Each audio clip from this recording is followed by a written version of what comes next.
Welcome back to Dr. Skull Games, and today I want to talk about something I'm calling practical opening play. And what I mean by this is filling that gap between what we tell beginners, which is say, just learn the opening principles and you'll be fine, and what more advanced players do, which is try to really memorize a whole bunch of moves that will give them an idea of what they're supposed to be playing in their opening. I think the problem is in this range from say like 700 to 1500, we have players who are, purchasing courses, trying to memorize a bunch of stuff, and then quickly realizing, oh wow, it's move 3 and my opponent is not playing what they're supposed to do. This is not that helpful. So what I want to do today is talk about practical opening play. And what I mean by this is applying the opening principles to the actual openings that you are playing. So what do we mean by this? So one of the opening principles is control the center.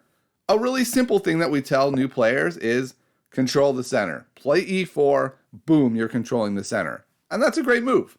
But there are lots of other ways to control the center. Perhaps in your opening, you're fianchettoing a bishop that's slicing through the center. What you'll see oftentimes from professional level players is instead of responding to d4 with d5, they'll just bring the knight up here and they'll control the center this way. Oftentimes d5 is to follow soon, but this knight can be a piece that's controlling the center. In other words, there are lots of different ways to interact with the center, and understanding how your opening interacts with the center can be much more useful than just memorizing piles of moves. All right. The next step, and this is the harder one, is understanding where do my pieces go? So the opening principle would be take the opening, take the center, great. Now develop your pieces as fast as possible. And that's great advice. But the question is, okay, where are they going? Should this knight go here? Should this knight go here? And it really depends on your opening. Most openings, the knight's going to want to go here. It seems very reasonable to attack the pawn right away. And let's say this knight goes here. Oftentimes, one of the follow-up rules that we give people is knights before bishops. And there's a pretty good reason for that, which is this. When we look at a position like this bishop could go anywhere, right? It could go to any of these squares. Where does this knight want to go? Well, it seems pretty reasonable. It wants to attack this pawn. But once you understand the opening that you're playing, now you have a better idea of where these pieces are going to go. Let's say you like playing the Ruy Lopez. Well, you know your bishop's going to go here. Let's say you know you like playing the Italian game. Well, then your bishop's going here. And understanding what these pieces are doing then in that opening becomes really critical. So this is kind of easy. We can see this bishop is controlling a central square. It's hitting the f-pawn. That's a pretty powerful location. And here we might wonder, like, well, what is the bishop doing here? Is it really threatening to just trade? Most likely not. What is really threatening is that while this probably won't happen right away, it will happen later. When this move comes, now this bishop is doing quite a bit. It's actually removing this knight from controlling these two central squares by pinning it to the king. So it's really understanding what is it that my developing moves are doing. And then you might wonder, like, okay, well, where are the rest of my pieces going? And it can be really useful to know in my opening that I'm playing, is it more useful to put the knight on e7? Is it going to have more impact on f6? And understanding your own opening and where these pieces go can be really critical in knowing where to put them and having confidence when you're playing. So the last thing we tell people with these 3 opening principles is king safety and castling. And I just want to say, it is critical to safely castle your king, but it's also important to know a couple things. Number one is, where? Am I castling kingside? Is this an opening where I generally castle queenside? And then furthermore, a more subtle piece is, how quickly do I need to castle? Is this an opening where the game is going to blow open immediately and there's going to be attacks everywhere and I need my king out of the fray? Or is this going to be a really slow building opening where the center stays closed and it's really a closed structure and I don't know where I want to castle yet and I can take my time? And in fact, maybe in this opening, queens can come off the board early and then I won't want to castle at all. And maybe I'll just want to move my king up 1 square. And so knowing that will help you maybe not stick your king in a bad spot as the queens come off the board. So these are just this sort of fundamentals in thinking about taking that next step, applying these opening principles to the actual openings you are playing instead of just following them randomly. I thought I would show you my own game that I played the other day with this idea of how do you employ the opening principles in your opening. So my opponent played e4, and I respond with c6, which is the Caro-Kann. And when I play this against my high school students who are not experienced chess players, they're always baffled by this move because they've heard you want to control the center, and they were asking me, how are you controlling the center? Well, the way this opening usually develops is like this, and we can see I am controlling the center square here, and this pawn is bolstering this square. And in fact, what will often end up happening is I'll play this move e6, bolstering it even further. Now, this information alone should give us some thoughts about what are we doing with this bishop. Are we taking our time developing this bishop, or are we doing it kind of quickly? And if our plan is to play e6 early, it would make sense we would want to develop this bishop right away, somewhere along this diagonal, so that we can freely play e6. And this is just sort of that idea of understanding your opening. So in this opening, I might want to go bishop before this knight, even though the opening principle might sort of frown on that. All right. But our game goes some odd directions, and that's what I think makes it so interesting. My opponent starts off not with d4, which is the main line, so we're already in a sideline. Now, I am about 1700, so I have memorized many different structures, many different moves in my openings, and I just generally know, though, against this type of structure, I'm probably going to want to do something like this, and this bishop will go here, putting a pin on, then I'm going to go e6, and because I've gone e6, I'm probably going to bring the knight out this way, and I have a good idea of what's happening.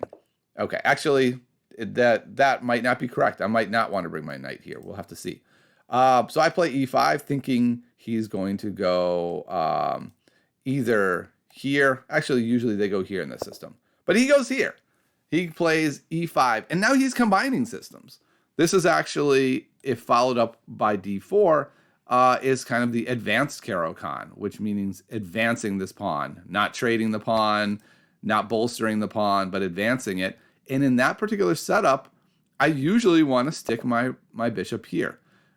This is just understanding the structure, but we're combining systems now. We're throwing the book out the window. Openings are no longer, like the opening information I have, specific moves is less relevant than understanding where the pieces go. And so I decide, well, it just seems sensible that we would go with this particular move because it does so much. My opponent does follow up with d4. And as I already stated, I often want to play e6. And so I'm going to play e6 here, and I have this really solid structure. So this solid structure alone should probably clue you into one important detail. Do I need to castle quickly or slowly? Oftentimes in the Caro-Kann, you can castle a little bit slower, and especially here with how solid this setup is, I can probably take my time. All right. Well, my opponent really chucks everything out the window and just throws c4 down. And this is a really tricky move, I think, with opening principles. Because if you just think about opening principles, one of the sort of more subtle rules is do not take a center pawn and capture a side pawn. Why? Well, because you're giving up control of the center.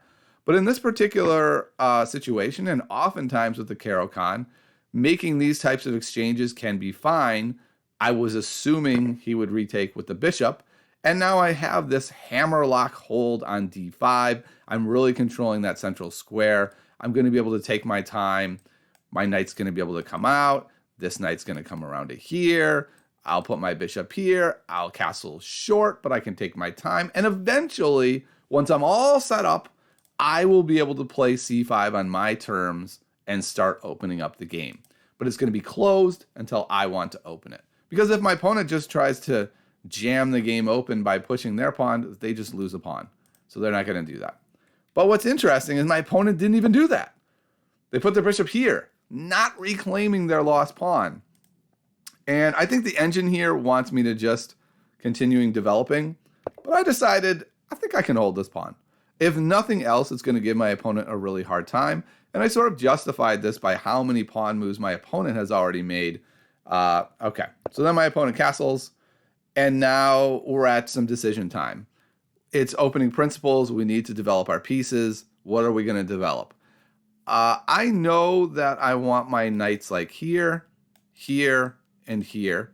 And so I decide to develop this knight. And my opponent develops a knight as well. I develop this knight. And you might be wondering, like, ooh, this looks weird, because now your bishop can't get developed. And if your bishop can't get developed, how are you going to castle? Aren't we in a hurry to castle? But we already talked about we're not really in a hurry here. I can castle on my own time. The position is closed. I'm not in a giant rush to castle. My opponent plays h3, and the engine says that I should go here. And this would fit very well, this advanced structure, and I can understand why it says that. I decided to go here, though. I thought this was fine, and in this particular game, it works out just fine. So my opponent sticks a knight in the middle. I can see he's looking to eyeball this square, which looks very dangerous with a check. So I'm going to develop my knight to the square I wanted to put him on anyway. And now if they take, then this pawn is just going to be in big trouble. So he doesn't take there. Instead, he plays a4. And a4 is interesting. It puts some pressure on this structure I have. And I played this move very quickly, a6, to bolster the structure. What's interesting is I didn't even need to do that. I could have just continued developing. And if my opponent decides to try to break apart my structure, well, it doesn't work. I just play a6 later. So that was kind of a mistake on my part, but I don't think it's a big one. My opponent now starts to make some suspicious moves. Moves his knight backwards, which doesn't make a lot of sense. I just put my bishop on really what is an even better diagonal now. Then they play a5. And this is the move that the computer goes wild about and says, the game's over. The game is over. Now, you and I might look at this and go, what? This was the move that ends the game? I mean, you're up a pawn, so you're clearly ahead, but I don't see how it ends the game. But if we look at my pieces, they're really well placed. There's not a really easy way for white to attack, and I'm just straight up a pawn. And what the problem with this move is of going a5 is it releases all the tension in this position. So right here, there's always this threat white has, is like, what are you going to do if I take? What are you going to do? And I need to have that in the back of my mind. And once he plays a5, all this tension is gone, and I can just do whatever I want. So I just develop normally. He makes another suspicious move, moving backwards. I assume it's not to go here or here, and that it must be to go f4. I calculate that move. I feel like that move doesn't do a lot for him, and I just continue on with my plan. And here I was really torn. It felt like the right move, according to opening principles, is just to castle. I decided to play c5 first because I just felt like this is the move I want to play. And if I don't play it now, there is some chances that he can start messing with that opportunity at some point. I can't remember exactly what I was thinking in the moment. But I went here now thinking, worst case, he takes. I take back either with this or the knight. And I'm still castling next move. So I'm not losing anything with castling. Again, understanding that this position is so closed and generally is, I can kind of take my time. He makes a very unusual move coming here, probably hitting this pawn. I wanted to castle anyway, so okay, sounds great. He brings his bishop here, which doesn't do that much because it's not really threatening to take here because it's backing up this knight. And this is going to become a very important issue later. So I take this pawn, he recaptures, and then I get to threaten his bishop by developing my piece to an even better square. Not his bishop, his queen. He brings his queen back, and now things are really in big trouble as I get to take another pawn. He moves his queen to a problematic square, and take a moment. There is a game-winning tactic here. Okay. The game-winning tactic is as follows. We already saw that this bishop protects this knight. So if we could remove the bishop and get a free move, we win the game. So we can. We remove the bishop. It's with check. When they take, we get our free move. We take the piece. We're up a piece. My opponent made one more move and resigned. So the point of this video was not, wow, what an amazing player I am. I played so great. I don't think I played great. I think I played very normal. I just followed opening principles, but I followed them with how my opening works. And I think the biggest place you saw this was with castling. I wasn't in a giant rush to castle because it was a closed position. I could take my time. I generally knew where I wanted all my pieces to go anyway, and so it made it much easier to just execute that plan of where do I want my pieces to go. So I guess my point with this opening video is that if you are in that range from like 700 to 1500, maybe even to like 1700, you don't need to sit down and memorize a whole bunch of moves. Because as you saw here, on move 3 already, we were well outside of theory. And by move 5, we were just in like completely uncharted territory. And this is with 2 players who are, 1700-ish. So my point is that I think it's really important to understand how to apply the opening principles in your own games and in the openings that you play. All right, I hope you found this helpful. Do leave some comments below if you think it was helpful, and I'll see you next time.